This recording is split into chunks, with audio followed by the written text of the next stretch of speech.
Hi everyone, and welcome back to Rough Rider, where every week I talk writing, self-publishing, and living in a barely literate society. Today we're going to be talking about ways that you can make your indie novel look professional, even if you don't have the budget to hire a professional book formatter. So let's get right to it. The first thing you can do to make your indie novel look professional is to add a copyright page. So every book has a copyright page for legal purposes. This goes for both professionally published books and self-published books. You don't have to officially register your book with the US Copyright Office to retain the legal rights to it. You own that copyright just from the second you started writing it. So on the copyright page though, you should put the copyright year, which could be the year that you started writing it or the year that you finished it. Put your name, and you should put a brief description of the legal restrictions that you're placing on your work. You can also put a link to your website, the month and year of the first printing of your book, the country it's printed in, and any attributions you might need for your cover art or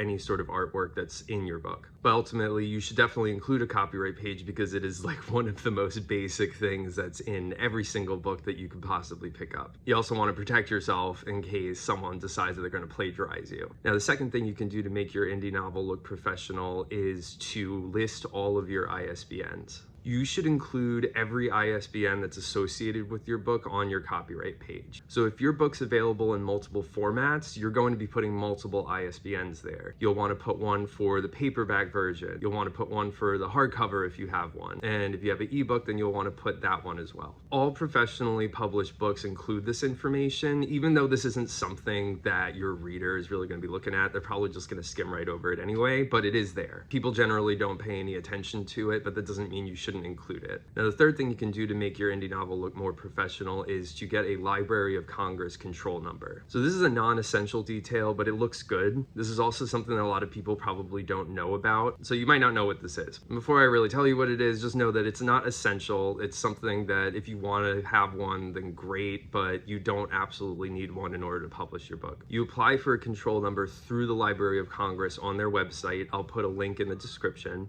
And you should do this when you're about ready to publish your novel. Like, you should have an idea of what your final title is going to be. You should be at a point where you know you're not really going to be changing any of the details, and you know what year it's going to be published in. After you apply on the Library of Congress website, you'll have to mail in a copy of your book to the Library of Congress. And what they'll end up doing is they'll assign you a control number. You could put this control number on your copyright page. And then now that you have this control number, your book is now formally included in the Library of Congress's records. I personally think this just looks good. It looks very official. Again, not something that you absolutely have to do. Your book can still be available regardless, but I think that that's something that does add a little bit of professionalism to it. And you would include this on your copyright page. I usually do it right above all of the ISBNs that I'm listing. Now, the fourth thing you can do to make your indie novel look more professional is to add page headers. So now that we're finally done with the copyright page, what you're going to be doing next is working on the pages for the rest of the book. And on each of these pages, you want to add a header, preferably alternating headers, where on the left-hand side it says one thing, on right-handed pages it says another. In my books, I put my name as the author on left-sided pages, and then I put the title of the book on right-sided pages. I don't personally include a header on the first page of any given chapter. I skip those, and then any page in the chapter though, like after the first page, will have a header. I generally center these headers with the page number on the outside edge, but you could have them on the outer part as well next to the page number. It's really up to you. It's an aesthetic decision. You'll only need this for printed books because ebook readers will usually just put the book title at the top of the page anyway when someone's reading it, so you only need to do it for a printed book, so a paperback or a hardcover. It does look good though, and if you pull any book off of your shelf right now, you'll notice that it probably has headers like this. So if you want your book to blend in with professionally published ones, then this is definitely something that you should consider adding. The fifth thing you can do to make your indie novel look more professional is to get a solid back cover. So we always talk about how you shouldn't judge a book by its cover, and I've said before that I think that's absolute trash and that it's just inevitable that we're going to judge it. But we spend so much time thinking about the front cover that you don't often think about the back cover as being as important. The thing is that if someone's going to be pulling your book off a shelf at a bookstore or something,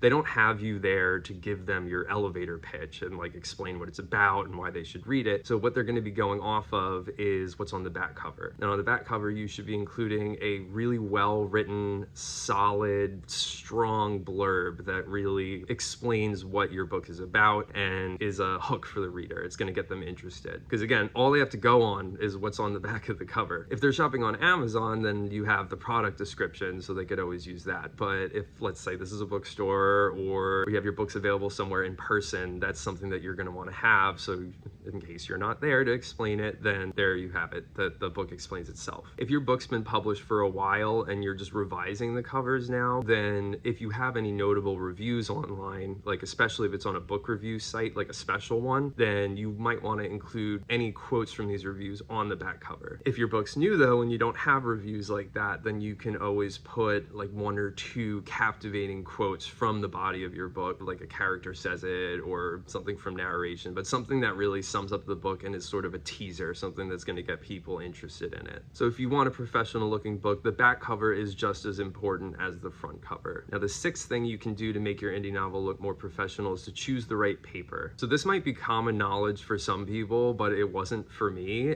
I don't know if I should be embarrassed to admit that or not, but I just didn't personally know about this. When you publish through any given print-on-demand service, you're going to be given the option when you're setting up your book of the paper type. So you can choose either white paper or cream colored paper. I just assumed it should be white because I just thought, you think of paper, I just think of white. Like, so why would you pick anything else? It turns out that white is better suited for textbooks. For fiction novels, you really want to go with cream colored paper. If you grab a book off your bookshelf right now and take a look at the paper, you'll see that it's off-white. It is not a pure white page. The brightness of white paper, especially the contrast between the white paper and a dark like black font or the print, is something that can be really off-putting for people. It's not easy on your eyes. It definitely maybe keeps you awake, but that's why it's better for textbooks. It's a lot clearer. For a fiction novel, you want it to be easier to look at, and cream colored paper, even though it's not a drastic difference from white, it's just easier on the eyes. So never pick white paper. For a fiction book, always go with cream. And then the 7th thing you can do to make your indie novel look more professional is to pick the right font. You have a lot of fonts to choose from. That being said though, not every font is suitable for fiction publishing. When you're writing your manuscript, you can use any font you want. It really doesn't matter. Just do whatever you personally like. If you want to use Comic Sans,